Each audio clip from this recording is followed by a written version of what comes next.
Precious, we're on air. Precious, we're on air. On. Storbo. I'm back!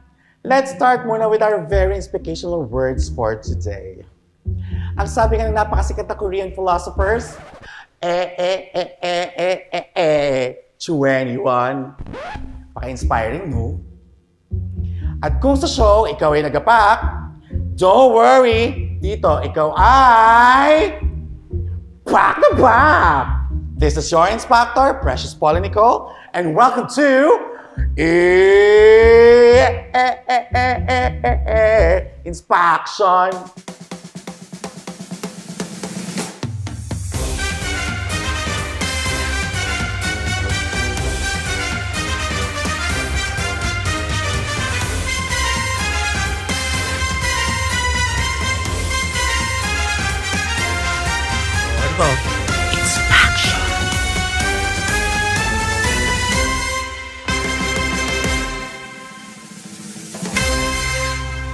Every week, may mga kasama tayong eliminated queens ng Drag Race Philippines Season 3. And today, may mga kasama ulit tayong bagong Inspire! Let's all welcome the Asian pop diva of the season. She's now in our area. From Beijing to Seoul to Tokyo, palakpakan po natin, J Queen! Hi! Oh my God! Hello! And G. Ang asawa may kasama ko, siyang si G. asawa. Pasabog. Sa lahat na guest, ikaw may kasamang guest. Hello po. Ayan, J Queen, kamusta ka? Ayun, medyo lutang pa si bakla, syempre. Ang dami nangyayari kasi for the past 5 weeks, di ba? So parang, buti na lang tapos na, di ba? Ngayon nandito na ako. So, kamusta naman ang pakiramdam after the elimination? Like, ano yung point of view mo nun? Ano yung nafe-feel mo dun sa taping? After kasi nung taping, kasi nga si bakla, hindi na iwasan, ang daming nangyari sa loob. After ko ma-eliminate, happy na ako. Kasi, napakita ko naman yung mga yung brand ni bakla. Tapos, after nun, sigh of relief talaga. Kasi kahit naman natanggal ako, sobrang konti lang nung mga Ru girls na nakakapasok talaga. Sobrang konti ng mga drag queens na may opportunity na gano'n. So, contented na ako. Yes. Yeah. At masasabi mo talaga na you're a Ru girl na. Yes. At parang 35 pa lang tayo sa Pilipinas na kaya natin sabihin na Ru girl tayo ng Philippines, ng Drag Race Philippines. Kaya congratulations pa rin. Maraming salamat. Ano naman ang pakiramdam na you are part of the best snatch game of the Philippines, from the Philippines? Like, kahit sabihin natin na na natanggal ako sa Snatch Game episode, kahit nag-bottom ako noon. Or kahit sabihin natin nag-fumble ako ng malala sa Snatch Game. Proud ako kasi kahit papano, kasama ako sa batch nung Best Snatch Game. And kahit naman yung critics ko, parang sabi is, nag-start ako ng strong. So okay na ako doon. Feel ko part pa din ako. Ano naman ang mga natutunan mo sa iyong pagsali sa Drag Race PH Season 3? Yung pinaka natutunan ko nung sumali ako, lalo na nung pagpasok ng workroom, yung huwag ka masyadong magsasalita bakla kasi yung mga sinasabi mo minsan talaga or madalas wrong. So yun. So parang nagamit yun against me. So parang dapat di ka na nang chumika.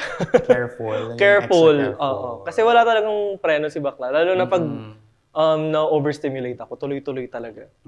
So parang, ay shit, dapat pala hindi ko siya ginawa. dapat pala nilagyan ako ni mix ng tape sa bibig. Kaya may mixtape. Kasi madalas talaga pag may sinasabi ako, ginagaran ako ni Mix. Dahil alam niyang... Feeling ko hindi naman siya dapat i-control. Kasi nandun ka nga to enjoy, to have fun, di ba? Ako, marami na akong nasasabi na hindi rin akba sa television. For me, can I just tell you na huwag mo na lang din siyang damdamin ba? Kung parang kung naging ganun ka talaga in person, kaya mo lang, maging apologetic ka.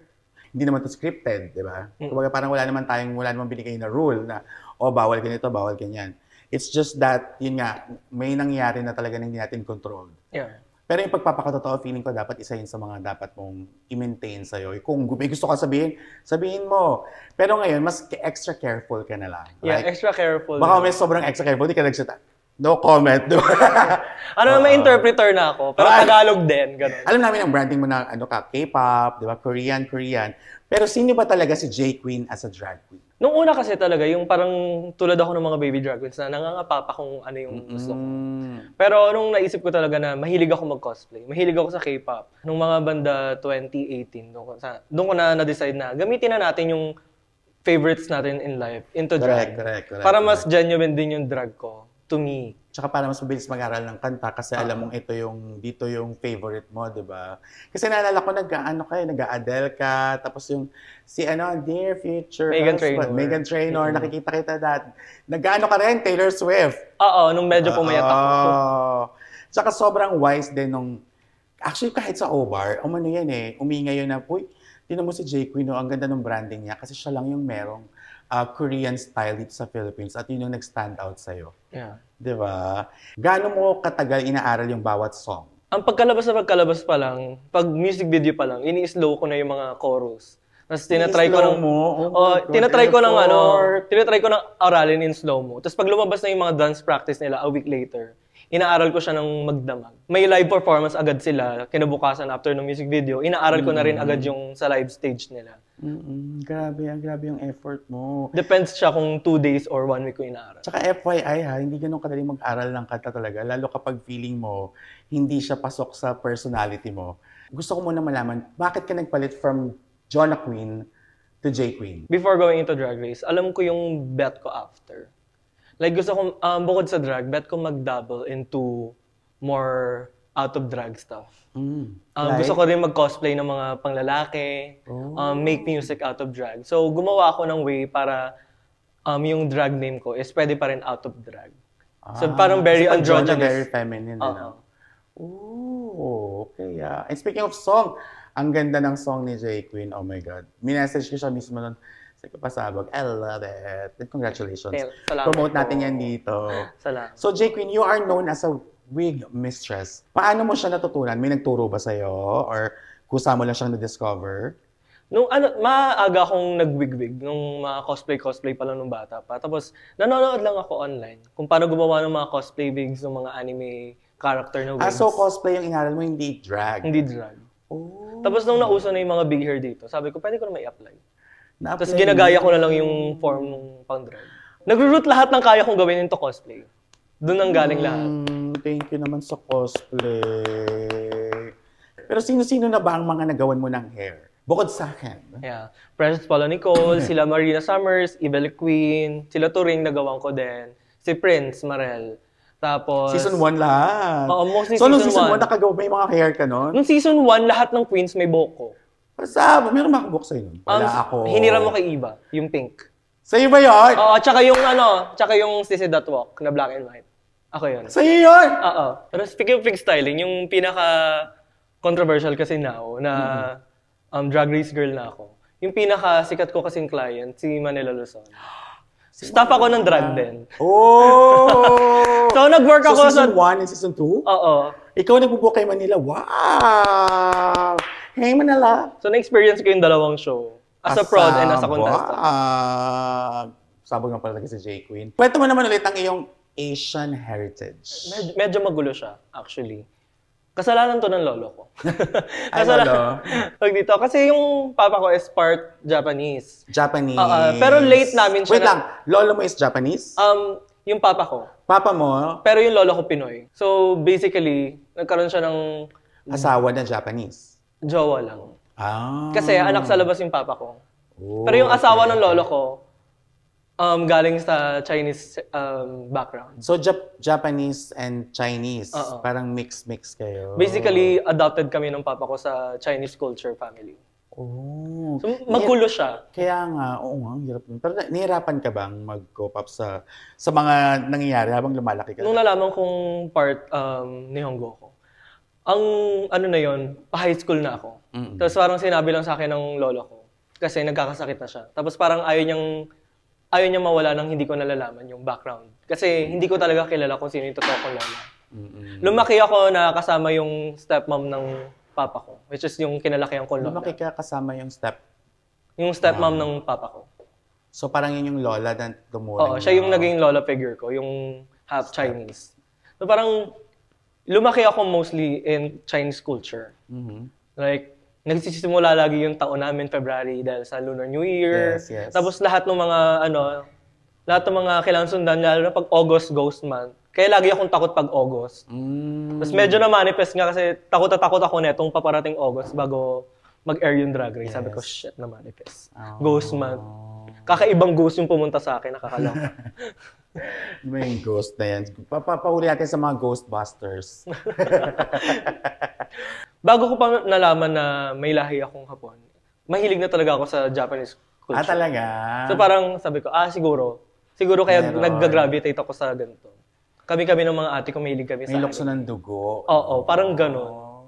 Pero sa talaga, ang nahirapan ako kasi, yung sa bahay kasi namin, nakatira kasi ako dati sa lola ko na part Chinese. Yung parang kakaiba yung strictness. Yung talaga? Pag curfew, gano'n? Pag nag-aaway, walang reconciliation, hindi nag-uusap, bigla na lang babalik sa dati. So parang natuto akong damdamin na lang kung may galit or may away. Walang closure. Oo, walang closure, continue na lang. Pag kakapain ko, okay na ba sila? Okay na. Okay, back to normal. Ganun. So never na siya pag-uusapan. Oo. Tapos pag pag nasa school ako, pag may mga arguments, yung mga away-away, yung hindi ko alam kung anong gagawin ko. Tapos parang nauuna na lang yung mga nakakasagutan ko na parang ito pala yung nangyari. Ito yung parang nasanay ako na sila yung nag-explain kasi hindi ko talaga alam kung paano makipag-ayos. Mo na lang. Oo. At santay mo na lang siyang maayos ulit kasi yun yung naging kaugalian mo. Kaya hindi ako confrontational. Kaya madali akong mauga pag may away. Tapos hindi ko alam i-act ko after. Actually, pareho tayo. Hindi rin ako, ayaw ko ba? Ma-share ko lang hindi rin ako masyad, takot, parang allergic ako sa sa away, sa sagutan. Kasi ang gagawin ko, iyak na lang talaga ako. Di ba, Vinyas, sa Kabrigiding? Sorry! Anyway, mabalik muna tayo sa season 3, sa Drag Race. Bakit naman sa season 3 ka nag-audition? Na-try mo ba mag-audition sa 1 and 2? Oo. Talaga? Nag-audition ako ng 1, pero feeling ko, hindi talaga pasabog kasi pandemic. Tapos, medyo magulo yung utak ko nun. So, parang wala akong nakuha callback or email back. Okay. Season 2, munti ka na. Really? Wow. Season 2, munti ka na. Season 3, nakuha. So, third time's the charm. Third time is the charm. And sa mga gusto po mag-audition, huwag kayong mawawala ng pag-asa. Kung hindi man kayo makuha sa ngayon, marami namang next time. Kaya tuloy-tuloy lang po ang pagsubok. Na-mention mo sa show na neurodivergent ka. Yeah. Oo. Ano ba ang ibig sabihin nun? Nahirapan nila akong banggitin, di ba? Neurodivergent, parang umbrella siya na maraming ibig sabihin. Yung ako kasi, late diagnosed ADHD ako. Yung parang attention deficient na tao. So parang minsan, pag kausap mo ako, tapos may makikita akong Mabili ka ma-distract. Oo, madali ako ma-distract. Totoo yung sinabi ni Mick sa show na madaling ma-distract si Baklat. True naman yun. Tapos, bukod pa doon, meron pa akong kinombo ko kasi. Ano yung combo na yan? Combo si Bakla. Pasabog yung combo. Ano yung combo ng isa? Medyo bipolar si Bakla. So, madalas ako magkaroon ng manic at saka depressive episodes. May mga araw na sobrang depressed ko. Tapos may mga araw na okay ako. Sobrang happy. Ganon. Tapos biglang, matagal, laging matagal yung interval. Tapos medyo, hindi na rin alam ng mga tao sa paligid ko kung nasaan ako today. So parang, ayun din. Yung parang, kapag ganon, kapag nararamdaman mo siya, saan ka pumupunta? Anong ginagawa mo? Wala akong pinupunta, nasa bahay lang Sa ako. bahay. Pag depressed, scroll lang ako sa TikTok. Pampasaya, pang tanggal bagot, di ba? Kaya pasabog din naman talaga ang TikTok. Yung naging aware na ako kung paano ako mag-act. Parang, naging anxious naman ako kasi hindi ko alam kung masyado nag-overthink yung mga nasa paligid ko. Kung ano ba ako today. So, hanggang sa natutunan kong kim-kimin lahat, tapos parang okay lang. Yeah. Hanggang sa, akala ng mga nasa paligid ko, parang okay naman siya recently, pero hindi nila alam na medyo deteriorating yung utak ko. May nabasa ako nung isang araw lang na parang kapag natutunan mo na wag isipin yung iniisip ng mga tao, doon mo mahanap yung totoong peace. And nagpapakatotoo ka and hindi mo kailangang explain lagi sa mga tao yung kung sino ka. Kasi hindi mo naman hiningi explanation kung bakit ganun sila. Yeah. Di ba? Ano ba yung mga pinagdaanan mo bago ka nakapasok sa Drag Race? After nung filming nung season 2 na hindi ako natanggap, nasa isip ko lang nun, parang kailangan mo pagandahan yung nilalabas mo. Kasi parang bago pa ako makapasok, nagpa-fight na ako na parang dapat mapansin ako. Oh, paano yun? Paano mo Like, ginawa? nagpo-post na ako masipag na ako mag-post ng mga content, ng mga shoots. Nagpapagawa na ako ng mga magagandang damit. So na parang pwedeng maging category sa season 3. Oo. Tapos, gumawa din ako ng sarili kong event na K-pop show. So parang, trinay ko yung gawin lahat hanggang sa mag-audition ulit for season 3. So parang, hindi lang yung Drag Race mismo yung tinatry kong lumaban. Like before pa ng audition for season 3, tinatry ko na talagang magkaroon ng kahit konting spotlight na makita ng production or ng wow. Parang continuous fight siya. Continuous pa rin. Parang hindi mo pa sure kung makakapasok ka, pero dapat kiniklaim mo na sa mo na nandun ka na agad. Oo, na may mga ginagawa na ako ngayon. Tip yun mga queens ha. Okay, nung nakita mo naman yung mga kalaban mo sa episode 1 pala, nung entrance ninyo sa loob ng workroom, na-pressure ka ba sa mga nakita mong queens? Hindi masyado kasi halos 80% kakilala ko na talaga. Nung nakita mo yung cast sa workroom, sino sa tingin mo yung biggest competition mo? Nung pumasok si Maxi, sabi ko, magpakita na lang tayo dito. Like, same kami ni Ver. May mindset kami na pagpasok ko, hindi kami mananalo dito. Hindi nyo goal manalo? Hindi namin goal manalo. Gusto lang namin makita kung ano yung art namin in drag. Yung makita talaga kung ano yung vision namin. Yun yung same namin ni Ver. Tapos pumasok pa si Maxi, parang sa isip ko, ay tama yung decision natin, sis. Ano naman siya, feeling ko it's up to you if sa tingin mo, kaya mo ba siyang, hindi, lahat din naman kasi talaga, hindi naman sila ipapasok if hindi sila possible na manalo, di ba? So, feeling ko lang, siguro kasi si Maxi, kasi nag-international universe kaya, kahit naman ako, nung naglaban kami niya sa TV5, Diyos ko, apakagaling ng batang yun talaga. Ikaw ha, masyado ka na magaling, pahinga ka na. Pero wag sana i-misinterpret nung mga makakanood na parang sumuko kami agad kay Maxi. Kasi lumaban din naman kami. Yes. Ano ba ang friendship ninyo ni Mix? Pwede ba namang explain sa amin? Paano nag-start? Nag-start siya nung actually pre-pandemic pa. Like, medyo alam ko na kung sino si Sean. Kasi parang mutuals kami sa Instagram. Then nung pandemic, nung nag-drug siya, nakita ko yung performance niya na dala-dala ng isi. Sabi ko, K-pop fan pala siya. So, kinaibigan ko. Hanggang sa lagi na kami magkausap, nagbabatuhan kami ng mga ideas in drag. Hanggang sa nag-usap kami about mental health. Pares pala kami. So, parang pasabog sister talaga kita. Hanggang sa lumalim yung pagkakaibigan namin dalawa. Gusto ko malaman, ano ba yung explanation ng hometown realness look mo? Kasi marami ako nabasa na parang hindi daw nila gets. Yung hometown realness look kasi, pag pumunta ka ng South Caloocan, it's very steampunk yung itsura ng South Caloocan. Dahil ang daming talyer, ang daming mga truck. Dahil nga ang daming daanan siya ng mga truck. Medyo pag nasa Caloocan ka, medyo sepia yung itsura nung medyo brownish tignan yung Caloocan. So Nakakatawa yung sepia. Parang may sariling filter yung Caloocan kasi pag lagpas mo ng Caloocan papuntang QC, biglang blue. Biglang blue yung langit, nawala yung sepia. Tapos bakit may pakpak? Naging important sa akin na may pakpak kasi yung kwento ko kung bakit ako napunta sa Caloocan is dahil na-bankrupt yung Chinese family na tinutuloyan ko. So parang kami ng mother ko, nagstay kami sa Caloocan. And for years, tinatry kong umalis doon and be independent. Parang trying to fly out. That's why may pakpak. With my metal wings na parang yero ng gawa sa mga So, yeah, ganun. Yun yung story niya. Ang galing. Ay, talino nun Ang galing. Kayo ni Ver ha, pasabog kayo mag-isip. And kahit hindi mag-gets sa ibang tao, okay na ako na alam ko yung story ko on my own.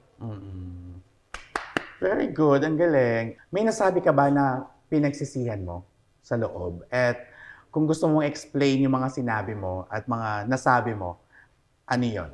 Yung pinakamalaking regret na nasabi ko, lalo na sa confessionals, is yung word na squatter. Hindi siya meant to be a derogatory term towards Angel. Akala ng tao, ginagamit ko siya as panglait. Pero no, kasi may argument kami ni Angel na hindi niya ako nilalet magsalita. Pero okay kami ni Angel ngayon. Na-overpower niya ako. Tapos naaalala ko lang dun yung mga arguments ko with people sa natuluyan ko sa Caloocan. Kasi na-experience ko siya first hand. So parang hindi ko alam kung bakit ko nasabi yun. Pero feeling ko instinct siya na parang medyo ganun nga yung vibes nung usapan. Tapos bugso na rin ang emosyon. Yes. Ang gulo na ng utak ko nung time na yun. As in sobrang sensory overload na ako nung time na yun. So feeling ko kaya ako nasabi yun. Na I do regret talaga. Kasi nakita siya as derogatory term, no. Kasi I've lived it. Yeah. Nanggaling ako sa ganun. And tinay mo siya talagang i-overcome. Tinay mo siyang kalimutan. Ay, not really kalimutan. Tinay mo talagang baguhin yung life mo. Yeah. Dahil hindi mo siya prefer na nandun ka. And ako din, minsan ginagamit din naman namin yan. Pero pag mga friends lang talaga. Yeah. Siguro naging sobrang comfortable lang din si J. Queen na, you're my friend. Kaya I can say this to you in your face. So, yeah, may mga ganon. So please, huwag na natin masyadong bigyan ng kulay yun. Kasi lahat na nangyari sa loob, hindi na yung control. Sa dami ba nung iniisip namin araw-araw? Diyos ko, pati ba naman yung mga ganon? Yung mga jokes na lang nga din or yung mga banter-banter. Tsaka, kahit ano mangyari, tapos na po yun, ha? Last year pa yun. This year. Early this year. Matagal na nangyari. Hindi man ibig sabihin na yun yung nakita niyo. Ibig sabihin, gano'n na talaga si J. Queen. And at lahat ng queens in general. So, tingin mo ba, misunderstood ka sa loob? Feeling ko, misunderstood. Kasi most of the queens, parang hindi pa ata talaga sila nakaka-encounter ng sobrang daling mautik. Kasi ang pinaka nakaintindi sa akin sa mga reactions ko sa loob is si Ver at saka si Mix. Dahil kilala nga nila ako sa labas and alam nila yung condition ng pag-iisip ko. Parang naintindihan nila kung bakit siya ganito mag-react. So feeling ko talaga, like hindi pa kasi talaga alam ng mga bakla na ay medyo may trigger pala si bakla. Parang hindi nila, akala nila ganun talaga ako. Pero kakaiba lang talaga ako pag under pressure. Tapos pag, sobrang overstimulated the entire time. Yes. Yeah. Tapos, iba kasi yung kapag alam mong close mo yung sa labas na tao na nasa loob. Kasi parang, ang hirap talaga. Parang kang nag-PBB, American Idol, nag-America's Next Top Model at the same time. May talent show pa, alam mo yun. Iba-iba talaga yung pressure and hindi mo rin talaga pwedeng diktahan yung tao kung paano nila i-handle yun. Kasi iba-iba kaming tao. Iba-iba kami ng kinalakihan, iba-iba kami ng, alam mo, iba-iba yung turo sa amin, iba-iba yung culture sa amin. So, alam mo yun, may mga pagkakataon talaga na hindi pwedeng mag-match yung in-expect ninyo sa mapapanood ninyo. Yeah. And that's okay. Kasi wala naman siyang script. Diba? Kung ano man yung ipakita ng tao, ng queen, yun talaga siya. And wala po tayong magagawa doon. I hope na mas gumagaan yung loob mo ngayon. Na ang all I can say is, kung ano man yung napakita mo doon, hindi ibig sabihin yun na yung tunay na ikaw. Yun lang yung nangyari. Yun lang yung ikaw that time. yeah. And ang mga tao po pwede naman magbago. Okay! Kayo ha?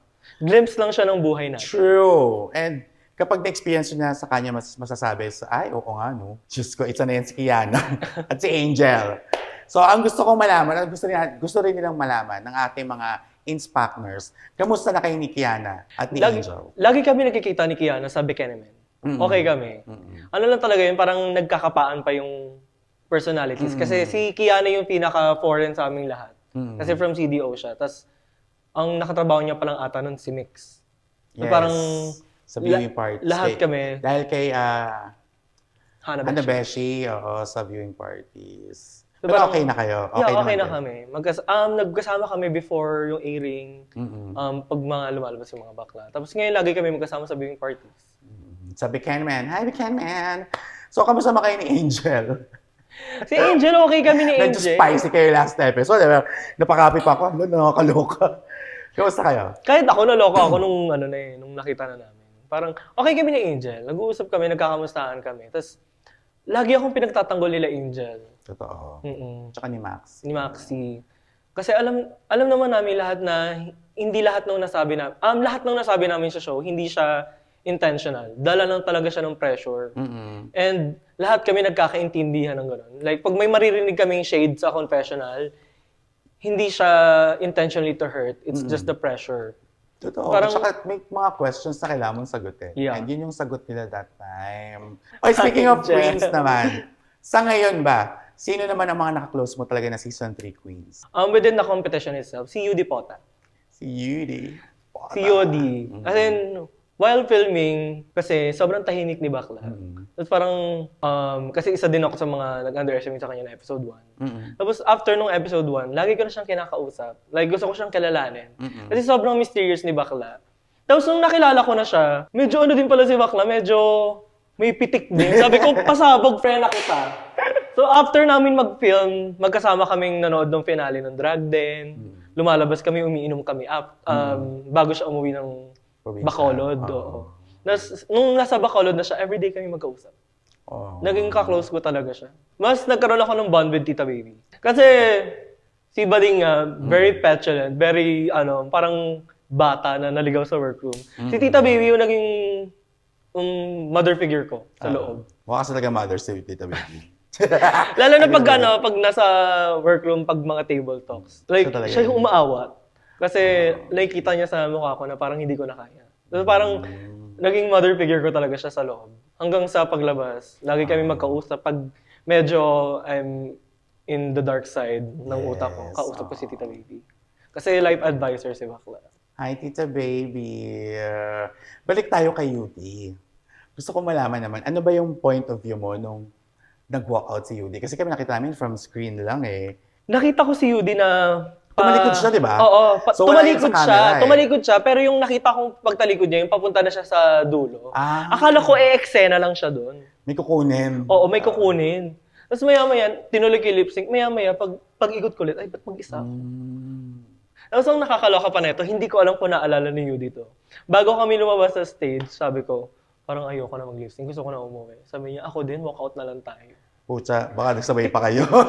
Tinuloy niya pala. Seryoso pala siya sa akala mo joke joke niya. lang. Oo. So parang sabi ko, shit. Tapos lasing na lasing pa ako noon.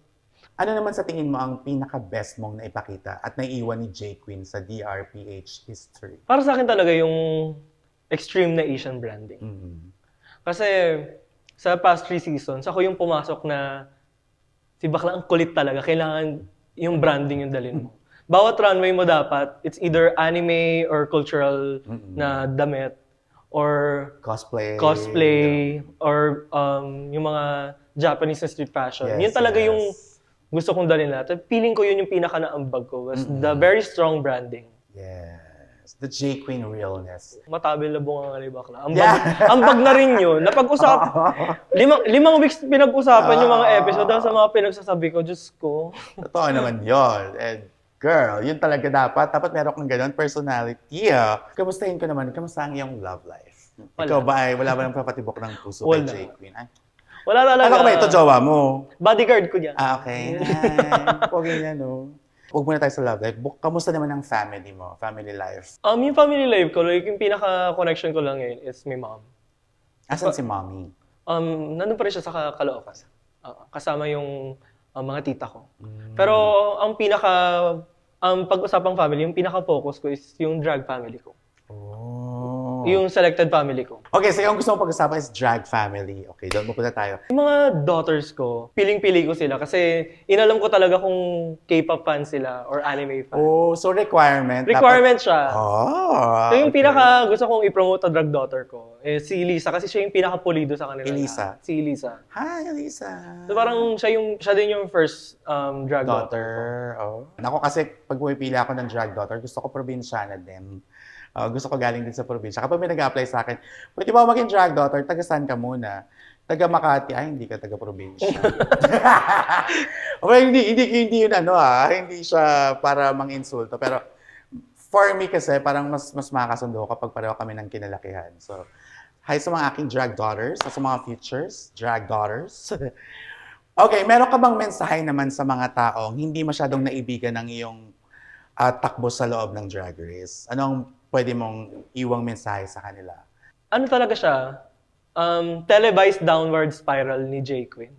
Kaya hindi masyadong maganda yung nakita kasi bad headspace talaga. Yun lang yung pinaka-mensahe ko na sana yung bad headspace na yun na na-capture sa camera, sana malaman nyo na hindi talaga ako ganun person. sobrang iba. Totoo. Kasi kahit ako, hindi ko rin gusto yung mga hindi ko gusto yung nakita ko sa sarili ko. Totoo naman yun. Kasi sabi nga din ni Ate Tors nung season 1 na she just had a bad day. Parang ibig sabihin, she have a bad drag. Kaya ikaw naman, you just had a bad headspace. Yeah. Like, hindi talaga natin, hindi kasi natin pwede diktahan yung tao kung paano natin tatanggapin lahat ng challenges sa buhay nila. It's just happen na nagsabay-sabay yung pressure, di ba? And kapag ganun talaga, may mga tao nga na hindi na kayang mag-survive. Like, di ba, may si Yudi, nag-walk out, di ba? Pero ikaw, kinaya mo. Kaya, palakpan kita dyan. And doon po sa mga bashers ni J. Queen, magpaabot pa ng mga ng mensahe ng tweet kasi hindi po siya maganda sa mental health namin. Ako until now, nakakatanggap ako ng bash. Punyeta, naka-season 3 na. Hanggang ngayon, meron pa din. So alam mo yun, I don't think it's good, but hindi ko rin sinasabing normal siya. Yeah. Pero dahil sa pinasok nating mundo, I think kailangan din natin itong tanggapin na part siya ng mundong pinasok natin. Pero sana be kind po sa mga nagbabasa dyan at nanonood at sa mga nagtutweet. Mas magandang mag-spread ng good vibes kaysa sa bad vibes. Diyos ko naman. Litlita nga na mo dati, papalitin niyo palalo. So please, spread love, not hate. Okay? Alam ko may mga binabayaran dyan para manginis pero huwag na kayo magpabayad, girl. Okay na yun.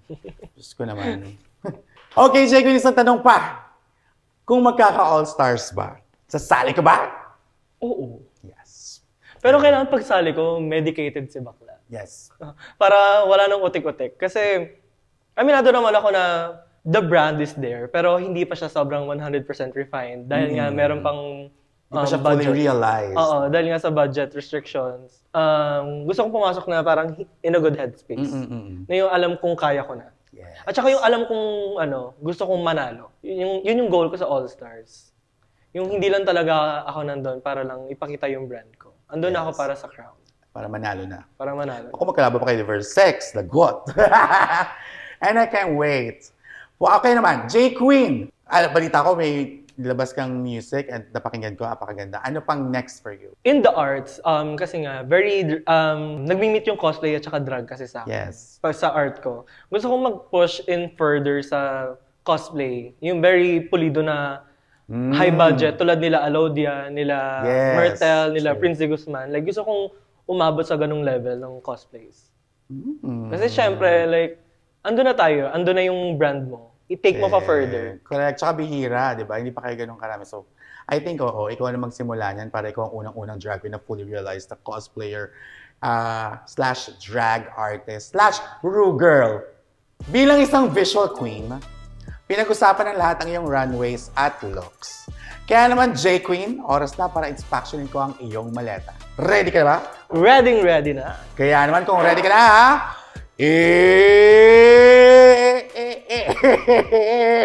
inspection na! Okay! Ito yung gusto kong unahin kasi na pag-usapan na siya ng very light kanina. Okay. Ito yung helmet at saka yung gloves ng aking hometown. Oh! Ito ay rubber? Rubber mat siya. So hindi siya mukha siyang mabigat sa ano. Mukha lang siyang mabigat sa TV. Ang galing. Dahil nga may baggage limit. So, kailangan gawan talaga ng paraan na dapat lightweight lahat. O bakit helmet yan, J. Queen? At bakit may kalawang akong nakikita? And ano to, parang ito yung representation nung ito yung parang visual representation nung pag nasa aeroplano ka or pag lumilipad ka sa taas ng Caloocan. Yung buhok ginger kasi nga sepia yung Caloocan. Sepia. Naka-sepia yung filter talaga yung Caloocan, I swear. So yun siya. Ito yung parang mga bubong-bubong ng Caloocan. Ito yung napuri na hair ni Mama Pao for my Peria runway. Na medyo sira-sira na pero pasabog pa naman siya. Uy, ang ano. Teka, may may wire talaga siya sa loob. Yeah. At ikaw lang gumawa niyan? Yeah, ako lang gumawa na lahat ng hair ko. May wire siya mula sa pinaka-base ng wig hanggang dito sa end ng curls. I love it. Mabigat? Mabigat. Ay, puto. Tapos sobrang bigat niya, yung wire sa pigtails, tumutusok na siya sa ulo ko. Shoot. Baka matetano ka pa dito. Hindi. Pero ang bigat niya, totoo. Like, ang bigat ito sa ulo. Kaya may parts nung deliberation na parang gumagano na ako. Oh, ang sakit Kasi niya. sobrang bigat niya. Pero, favorite ko to na look kasi naging successful siya and napuri ng judges. Yes, at yung mga teddy bears, siya yung nakukuha sa mga ano, di ba? Sa premyo sa balloons. Yeah. Ay, speaking of premyo, may baon akong extra teddy bear for you. Ay! Terno sa buko.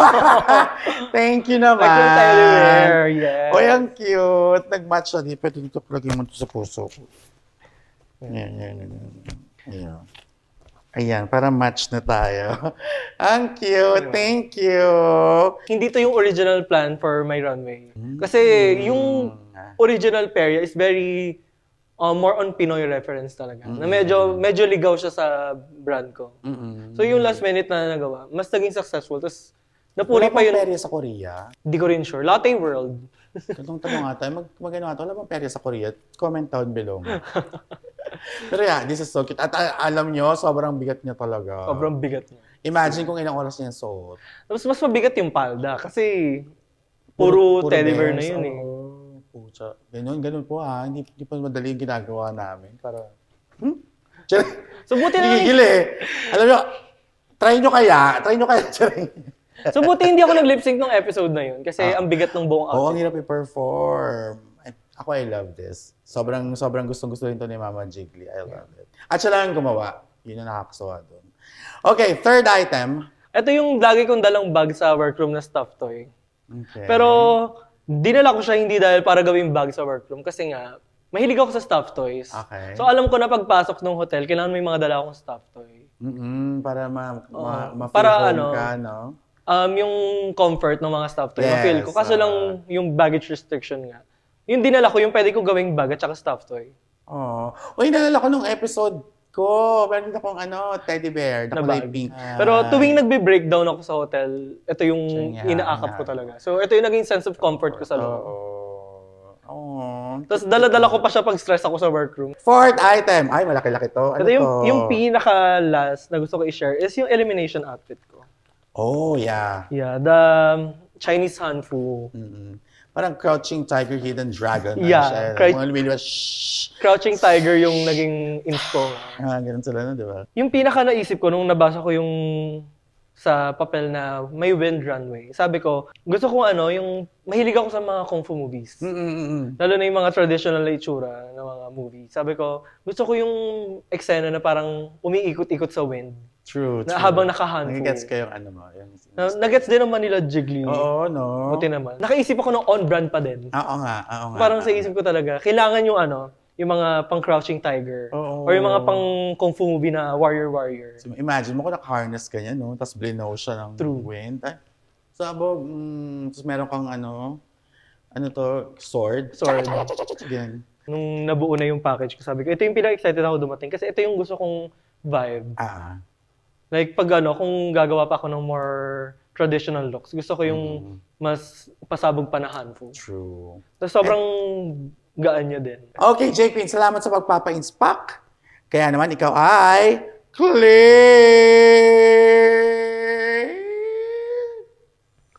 Dito sa Pack Talk, mabilisan mong sasagutin ang aking mga tanong. Bawal mag-isip, bawal mag-overthink, at bawal mag-explain. Kaya naman, J. Queen, are you ready? Professional ako sa hindi pag-iisip. Okay, excited ako. Kaya naman, let's do the Pack Talk. J. Queen, P-pop or K-pop? P-pop. Bagyo or SB19? Bagyo ba to? BGYO. BGYO, mami! Ako pala yung nag-explain. Hindi ko kasi alam. Nakalagay bagyo? Okay. Okay, J. Queen, BGYO o SB19? SB19. Boy groups or girl groups? Boy groups. Pabebe o nonchalant? Pabebe. Heart or mind? Mind. Wigs or real hair? Human hair? Human hair. Lipstick or lip tint? Lip tint. Sailor Moon or mooncake? Sailor Moon. Black or pink? Pink. Lipstick or lip sync? Lip sync. Kadiliman o kasamaan? Kasamaan. Shit.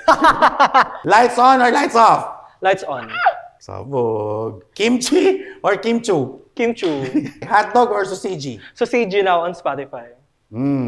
Love or fame? Fame. Top or bottom? Bottom. Oh, shit. Alam niyo na. Chale. Accessory or is this unnecessary? Accessory. Fave boy band? Aja. Girl band? Blackpink. Beanie member? Maloy. Maloy! Hi, Maloy! Paboritong A-pop song? Crown by TXT. Yes! And that's all for today. Maraming salamat, J Queen. Ikaw ay pasado sa ating Pak Talk. Kaya pak na pak ka dahil di ka na nag-talk. At oras na para sa ating alugbati, J Queen. Isa-shoutout natin ang mga fans na gustong magpa-shoutout sa iyo. Eto at aalogin ko na to sa kabubunot at sila ang bibigyan mo ng kahit konting message lang para cute. Okay. Aalog, bunot, and bati. J Queen, our K-pop princess, we're so proud of your journey in Drag Race. Sobrang saya na makita kang matutupad ang pangarap na isa sa Keep It J Queen has 100 fans, I'm one of them. J Queen has 10 fans, I'm one of them. J Queen has 1 fans, that's me. If J Queen has 0 fans, I'm dead. I will be a J Queen defender until the end, Jasher. Ang haba ba? Salamat, Jasher. Jasher. At dahil dyan may shoutout ka. Yun. Shit. Napaka-inspiring ng shoutout na yun. Jasser, hi, thank you. Okay, next. Haba ulit. Ano ba? Todo Palatok din yung mga gusto support. Hi, J Queen. Hi.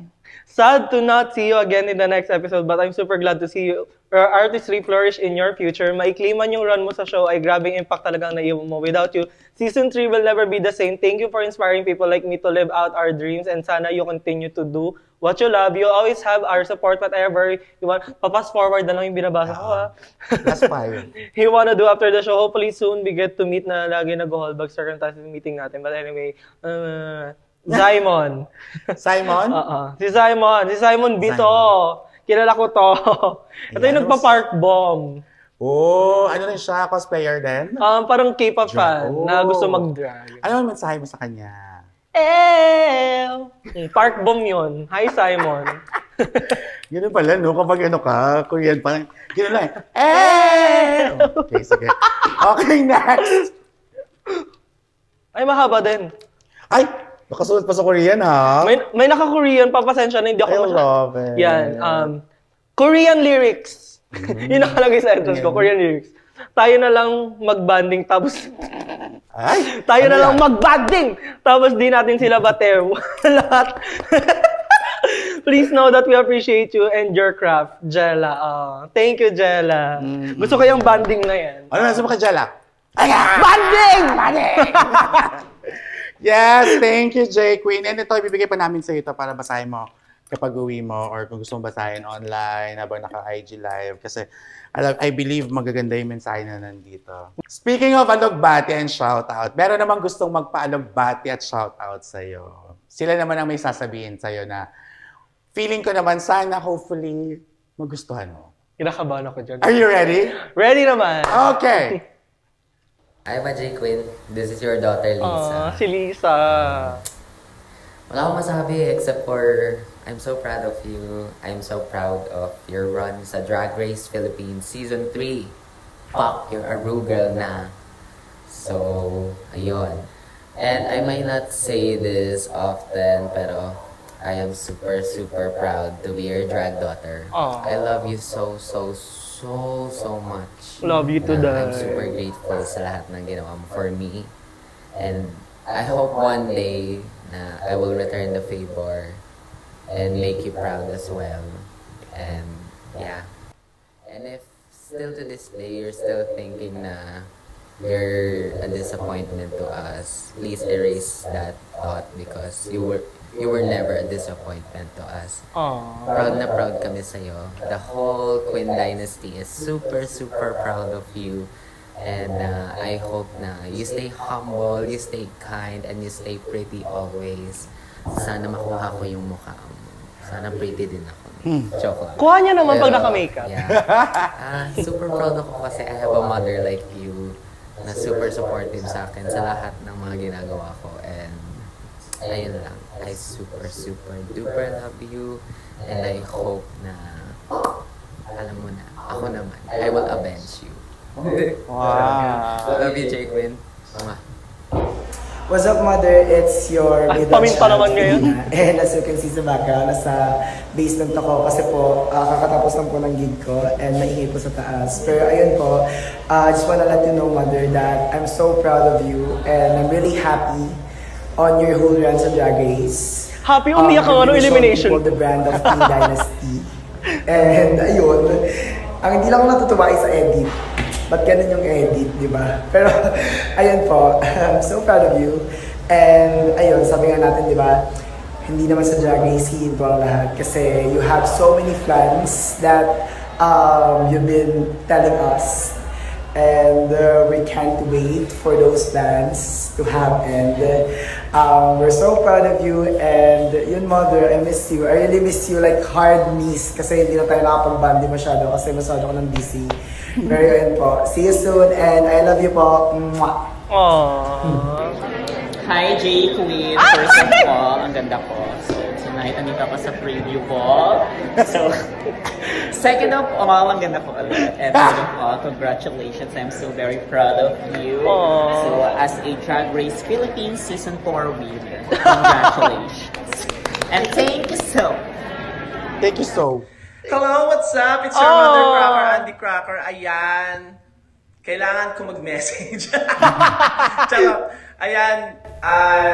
Jollard, also known as J Queen. Isa ka ng True Girl. Congrats! Work! At alam ko, matagal mo na pinapangarap to. Kaya I'm so proud of you. Diyos ko, pinag-usapan pa rin natin to years ago na maging True Girl ka. Despite what happened sa journey mo, I'm so proud of you kasi kinaya mo siya. Diba? Na alam natin na parehas din tayo medyo struggling sa ating mga mental health pero kinakaya pa rin natin. Kaya Fight lang ng fight. Nakaka-inspire yung journey mo na kahit ang dami nagbabash sa'yo ngayon, hindi ka rin nakilala eh. So, hindi nila alam yung totoong ikaw. So, pinakita mo lang naman yung sino ka sa contest. Kaya proud na proud pa rin ako sa'yo. Tsaka you stayed true to your aesthetic at maganda ka pa rin sa stage at maganda ka sa TV. Yun ang mahalaga. Thank you, sis. Ayun lang. Bye. Bye. Aww. Just like you, kakaibinig lang sa Oh my God! And ang advice ko lang sa'yo is, like what I've been doing right now, Ang sarap ni Iva pag bagong gising. tandaan mo na yung drag race is just a part of your journey as a human being and career mo as a drag queen. Yung pagiging drag queen is just also a part of who you are as a person. Marami ka pa pwedeng i-offer sa mundo. You can be a good friend, a good kid, you can be successful. You can even try other things outside of drag. Life is beautiful. Be kind to yourself. Give yourself some grace. And you can start the healing from this point on. And I wish you the best. Oh. Love you. Thank you. Hi everybody, it's me, Helen Karen. Apologies for my woke up like this like because I'm in the UK. Kerry lang, pasabog pa din, Just ma. woke up. Pasabog You can pa see din. my mascara, my muta, everything. So J Queen. Sino nga ba si J? Ay, wow! No, J Queen. I just want you to know how happy we are that you are part of the Drag Race Philippines family. Oh. I just don't know with the fans kung happy sila. Pero kami, happy kami. Charot again. For me, I had a beautiful time watching you on the stage of Drag Race Philippines and showing your talent not only to the Filipino fans but to the international community. So congratulations on your journey ngayong season 3 and always remember that this industry is a double-edged sword. You give something to them, they give something back. And we don't know what reactions we are going to get, if it's love, if it's hate, or if it's support. The most important thing is you're there, and you're there to do your job, to show your talent, to be yourself, and most especially to inspire other people. Always remember that. God bless you, J. Queen. Oh, love you, Mama Karen. Pasabog naman yung listahan ng mga pagbati. I know, right? Pasabog! Salamat po! Burado na yun, ha? At syempre, meron pa tayong isa pang surprise sa'yo na gustong batiin ka. Ito daw ay super humahanga sa'yo. So, kailangan daw makausap ka niya today. Hindi daw pwedeng hindi. Banjay na ba yan? Masi Panjay na ka daw. Sino yan? Kamusta kasi? Wow! Okay, Jiggly. Si Jiggly. Caliente is here also. Hi, Mama Jiggly! Diyos ko, araw-araw itong nag-check up sa akin. Simula na episode 1. Hello, Ma! How are you? Ayan, Saya Relief. Tulad ng sinasabi ko, simula nung na-eliminate ako na episode. Saya Relief talaga. Kasi parang natapos na yung kalbaryo ni Bakla Online. Well, I don't want you to think that lasts forever. You know, the hate and all that, like, it's just words, and people will always have an opinion of you, but these are people that are basing their opinions of you from minutes of them watching you on a television show. You know, this isn't your real life. Drag Race is a very specific world. It is not the real world. It is a reality TV show, but it's not the real world. That is not you in your real life. That is not a full representation of you as a whole. And you know, as one queen that takes a lot of passion from the fan base, I can honestly tell you it doesn't last long. And as long as you know who you are and your truth, you will be okay. Okay. And there's people that will really love you and really understand your art, you as a person, outside of the Drag Race fandom. And that world is where it really matters. Yeah. You know, your drag is very specific. And I said it on the show, I was very glad that even though you have a very specific type of drag, you were able to put your drag into the challenges at hand. And, you know, even your snatch game, A-pop, tas Confucius din ang snatch game mo.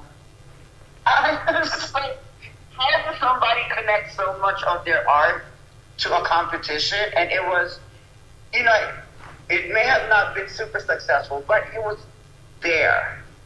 And I was, you know, you'd be very proud of the work you've done on the show. Because you didn't have a really bad showing. You were good when it's supposed to, yes. There were times where it got shaky. And one thing I will commend you, J. Quinn, and I think a lot of people should take more of that road from you. Like, take something from you as selective hearing of the criticism. Out of all the stuff that we said to you, what you heard was we thought you were cute. And you know, in life, sometimes that's a very good thing just for your own mental health and for your sanity. You hear what you need to hear. You hear what you want to hear. That's perfectly fine. Because you know what, J. Quinn, you did look cute. Yeah. You know what I mean? Like, you were adorable. That's not a bad thing. Kahit na tinanggal mo na lahat ng mga criticism namin na, oo, may konting ang dami wala yun na mga jokes, pero okay na yun. You heard what you wanted to hear. That's what Nung narinig ko yung salitang cute, okay na ako. Exactly. It's fine. And, you know, more people should, you know, take note of that in their real life. Because not everybody is going to have a good opinion of you. And if you hear something good, take that and run with that just to make your day feel better. You know what I mean? And again, Jaquin, they can say whatever they want. All these negative voices or opinions of you on social media, it doesn't last forever. You know, it doesn't, you know, like, no storm lasts forever. And you will find your tribe, you will find your fan base that will understand you. And I want you to take that and just go forward into the future with that, because you have a bright future to you. Now the world knows who Jaquin is. They know the A-pop princess of the Philippines. And, you know, you can go and run with that. Like, and again, Drag Race is cute. I am living proof of your position on Drag Race does not rule your career. Yeah. Correct. So, Thanks. Yeah, thank you. Thank you, Mama Jiggly. My God. Miya ka ba? Miya ka? ha? Miya ka? Hindi, ayoko nang umiyak. Iyak na ako sa inyo, takinan. Pakita ka muna sa camera. Pakita Ayoko. Judge/therapist. Yes. Manila, tinanggal ka ng first episode para may bago ako mga book every episode. So, ano naman ang mensahe mo sa kanila? Ayun, sa mga sa mga bumate at saka sa mga nag-video greet din at sa nakausap natin sa phone, maraming salamat kasi kahit na sobrang daming animosity sa akin online, andyan sila everyday, nagche-check-in na, are you still okay? Na parang paulit-ulit na sinasabi na this is gonna be just this moment. It's gonna fleet. It's fleeting talaga. Na parang, like every episode, yan yung mga nag-PM sa akin na, kaya mo pa ba? As in, laging gano'n. Lalo na si Mama Jiggly at si Mama Karen. Kasi, syempre, part din sila ng show. And, nag-worry sila ng sobra. Kasi, syempre, ayaw nilang makita na may contestant na ganito. Kasi, simula ata season 1 hanggang season 3, ako yung pinaka may na-experience na ganito sa fandom. Na parang, lahat ng mga nakausap natin ngayon, tsaka sa mga nag-send ng video, sila yung lagi nag-keep up talaga ng kaya mo pa ba? Kaya pa ba ng utak mo? Kailangan mo ba ng help? Gusto mo ba lumabas? So yun, parang si Jiggly lagi nag-offer na kailangan mo kausap ngayon. Tapos, lalo si Mama Jiggly na sinasabi niya sa akin, kung hindi mo na kaya, kailangan mo ng life outside Drag Race. Tapos tinake ko yung advice na yun. Lagi akong lumalabas with my friends na out of drag na hindi tinatopic yung Drag Race or kung ano mangyayari. So maraming salamat. Kasi kahit na sobrang clouded ng isip ko, kahit sobrang dilim ng utak ko ng mga time na yun, andyan sila para kausapin ako. Yes. Ako naman gusto ko sabihin sa'yo, Jaquin, na hindi man tayo pareho ng experience, mga naging karanasan sa Drag Race, but I want you to remember always, huwag mo kakalimutan na you're a rude girl now. You are seen, na-appreciate ka ng mga tao, so mag-focus ka na lang dun sa mga talagang totoong nagmamahal sa'yo. And totoo yung sabi ni Jiggly, makakalimutan din ng mga tao yan. But ang hindi na makakalimutan, isa kang rude girl. Again, tandaan natin na fun lang dapat ang Drag Race PH at dapat may puso. Kaya huwag nyo nang anuhin, huwag nyo nang, Diyos ko, dahi! Nakakaloka kayo. Tingnan yung bashing na yan. Jaquin, meron ka bang last message sa mga taong nagmamahal sa'yo at sa mga gusto mo pang pagbigyan ng mensahe? Like, go. Now is your time. Ayun nga, tawag dito, kasi yung sinabi ko sa bago ako mag-walkout na I don't feel like a disappointment kasi I'm here. Sobrang true ng mga salita na yun at that moment. Pero episode 3 pa lang, napansin na ng marami na medyo clocked out na ako. Kasi gusto ko talagang maging top sa Girl Group Challenge nun. Na tawag dito, feeling ko kasi kaya kong mag-succeed doon in a way. Eh parang hindi na pagbigyan. And sa mga time na to, yung nararamdaman ko is parang medyo after nung lumabas ng lahat ng episode, parang hindi na siya nagre-resonate sa akin na I don't feel like a disappointment. Kasi nung paglabas ko, pag iniisip ko, naglo-look back ako. Sarili ko lang na-disappoint ko. And ngayon, nakikita ng mga sumusuporta sa akin, ng team ko, ng drag family ko, ng mga closest friend ko, na feeling ko na-disappoint ko sila in a way. And parang sobrang nahihiya ako sa kanila. Lalo na marami sa kanila nag-help sa akin monetarily. So parang, like, sa inyo, sorry. Kasi hindi ko napakita yung full potential ko. Pero at the same time, maraming salamat sa lahat ng patuloy na sumusuporta. At sa mga, lalo na sa mga J Quintessentials dyan, yung name ng GC na puro fans. Maraming salamat kasi sila yung #1 defender, sila yung sumusuporta. Tapos lahat ng jokes ko talaga benta sa kanila. So parang, yun lang. Sobrang thankful pa din kahit na feeling ko marami ako na-disappoint. Thankful pa rin ako kasi may mga may mga napiling magstay sa akin. Yes. And yun naman yung pinaka-importante at the end of the day. Correct. At may na-inspire ka pa rin talaga. Hindi man tayo pasok sa panlasa ng iba, pero Dead Badge ko, J Queen, maraming salamat sa pagsama sa amin today sa Inspaction. Congratulations, J Queen. Salamat. Dahil napakita mo ang tunay na ikaw and you show the world your unique kind of drag. Kaya magkita-kita kayo sa All-Stars. May gusto ka bang i-promote? Of course! Ang plano ko kasi out of drag is maging musician. And meron akong kanta on Spotify, Love on Low. Love on Low. Maganda yung songs, pakinggan nyo. I believe me, ako na napakinggan ko. Kaya, at i-follow nyo rin siya, syempre. Kaya follow nyo yung Spotify ko para alam nyo yung mga susunod na release. Yes, maraming salamat, J Queen. Kaya naman, this is your Inspector with a precious heart, Precious Paula Nicole, and see you next week sa Inspection. Babu! Bye! Thank you!